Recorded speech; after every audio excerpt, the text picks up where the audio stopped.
It's been 3 years since my husband and I moved back to this small, secluded town where everyone seems to know one another's secrets. Everyone except for him. My husband Daniel is a hardworking man, dependable and unshakably loyal. Sometimes I feel like his loyalty is his armor, and it keeps him at a distance even from me. Our conversations have become shorter, our touch colder. The laughter that once filled our home has faded into whispers of what once was. And with each passing day, the emptiness grows, feeding a longing I dare not name. Then there's him. Jason, Daniel's best friend, has been a part of our lives. He's the complete opposite of Daniel, charming, spontaneous, with an edge that draws people in like a magnet. He's known us since we've been married, and over the years he's become part of the family. But recently, something shifted like a veil lifted between us, exposing a hidden layer that had always been there, lingering and unspoken. One chilly autumn evening, Daniel tells me he has to leave town on a business trip. Jason offers to help with things around the house while he's gone. I should have said no, but I didn't. I should have ignored the pulse that quickened in my chest, but I couldn't. As days pass and Jason's visits become more frequent, more intimate, we share stolen glances, our conversations lingering on the edge of propriety. I start to notice his gaze lingering on me just a bit too long, the way he moves closer when he speaks, his voice low and almost possessive. It's dangerous, intoxicating. One night, after sharing a few glasses of wine, we find ourselves in the kitchen, laughter filling the air. And I accidentally spilled wine on myself, and without thinking, Jason grabs a cloth, stepping close to dab the stain on my blouse. My breath catches as I feel the warmth of his hand against my skin. The tension between us is thickened, like a storm waiting to break. I should pull away.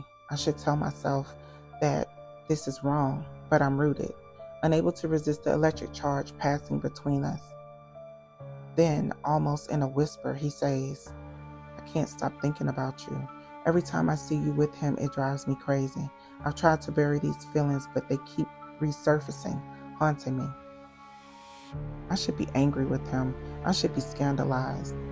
But his words ignite something in me, something dark and fierce, a part of me that feels both terrified and exhilarated. Jason looks at me, his gaze intense, full of an unspoken promise, a desire that kept hidden for too long. I whisper to him, "This is wrong. We can't." But even as I say the words, my voice falters. He brushes a strand of my hair from my face, his fingers lingering against my cheek. "And tell me to leave," he says, his voice low. "Tell me you don't want this." The silence is thick as we lock eyes, neither one willing to break. And in that moment, we both know there's no turning back. The week that follows is a blur of stolen moments, whispered words, and heated encounters. We meet under the cover of night, tinged with secrecy and thrill.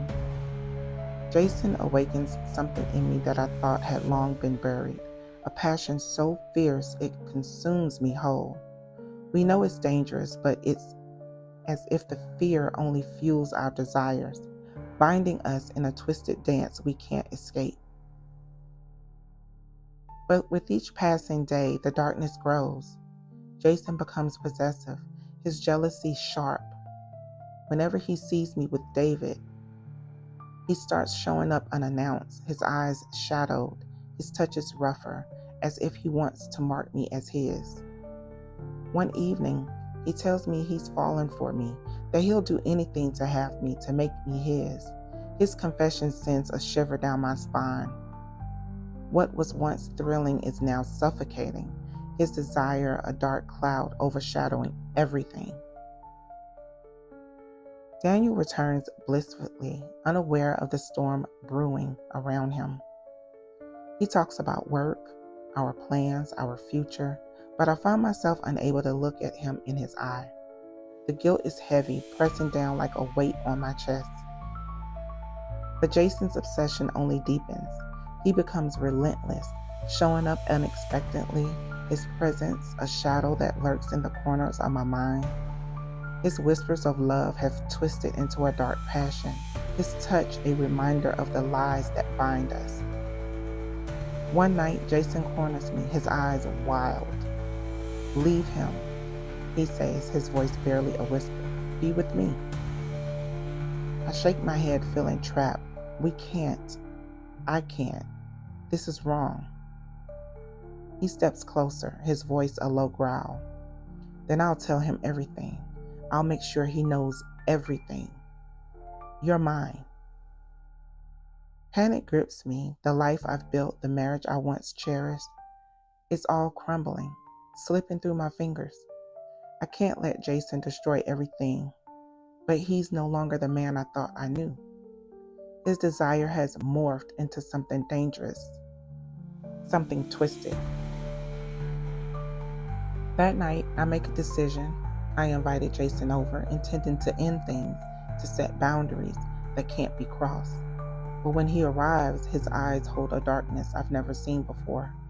We argue, the tension thick as the walls seem to close in. His voice rises, his threats echoing in the dimly lit room. I beg him to leave, to let me go, but his laughter is cold and sinister. The sound sends chills down my spine. In a moment of desperation, I grab the nearest object, a glass vase, and swing, my heart pounding as it shatters against his arm. He stumbles, his eyes widening with shock. A line of red trickles down his face, and in the split second, I see something shift in his gaze, a realization, a horror at what he's become.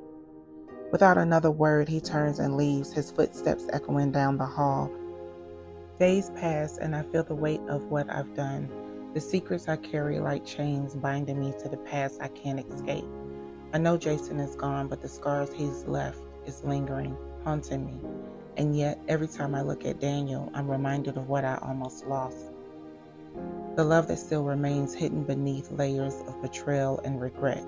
I vow to rebuild, to mend the cracks, to bury the darkness that nearly consumed me. But sometimes in the quiet of night, I feel Jason's shadow lurking, a reminder of the forbidden passion that will forever haunt me, a dark echo of a love that was never meant to be.